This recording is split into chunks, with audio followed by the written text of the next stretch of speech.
Mga halad sa mga pangulo, human mapatindog ni Moises ang tolda sa Ginoo, gidihogan og gihalad niya kini uban sa tanang galamiton, niini ingon man ang halaran uban sa mga galamiton niini. Unya ang mga kadagkoan sa Israel nga pangulo sa tagsa-tagsa nila kabanay og panimalay. Ug nga maoy nagdumala sa pagpanglista, nagdala sa ilang mga halad sa atubangan sa Ginoo.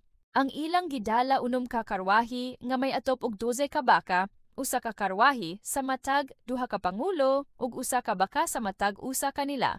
Gihalad nila kini atubangan sa Ginoo. Unya miingon ang Ginoo kang Moises, dawata ang ilang halad aron magamit kini alang sa mga buluhaton sa tolda nga tagbuanan ug ihatag kini ngadto sa mga Levita sumala sa ilang buluhaton.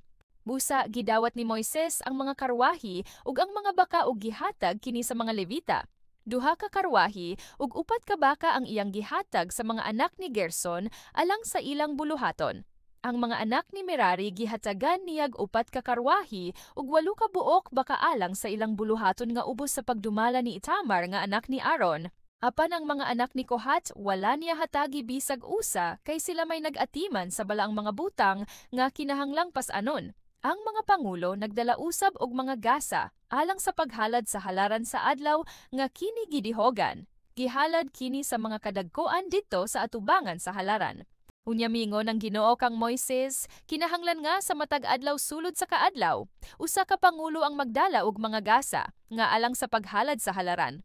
Gidala nila ang ilang mga halad ni ining mosunod nga hanay. Una Juda na Hason nga anak ni Aminadab ikaduha, Isakar Natanael nga anak ni Suari katulo, Zabulon Eliab nga anak ni Helon, ikaupat Ruben Elisur nga anak ni Sedeur, ikalima Simeon Selumiel nga anak ni Surisaday, ikaunom Gad Eliasaph nga anak ni Deuel, ikapito Efraim Elisama nga anak ni Amihud ikawalo, Manases Gamaliel nga anak ni Pedasur ikasiyam, Benjamin Abidan nga anak ni Gideoni ikanapulo, Dan Ahieser nga anak ni Amisaday ikanapulog usa, Aser Pagiel nga anak ni Okran ikanapulog duha, Neftali Ahira nga anak ni Enan.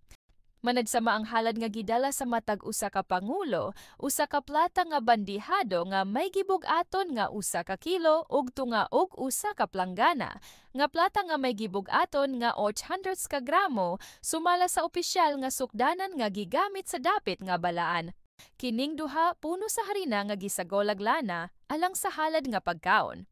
Usa ka bulawang plato nga may gibug-aton nga 114 ka gramo ug puno kini sa insenso. Usa ka turyong baka, usa ka torong karnero ug usa ka laking karnero nga usa ka tuig ang kagulangon alang sa halad nga sunogon. Usa ka kanding alang sa halad sa sala ug duha ka baka, 5 ka turong karnero, 5 ka laking kanding ug 5 ka laking karnero nga usa ka tuig ang kagulangon alang sa halad sa pakigdait. Ang tanang mga halad nga gidala sa 12 ka pangulo alang sa paghalad sa halaran mao kining mosunod.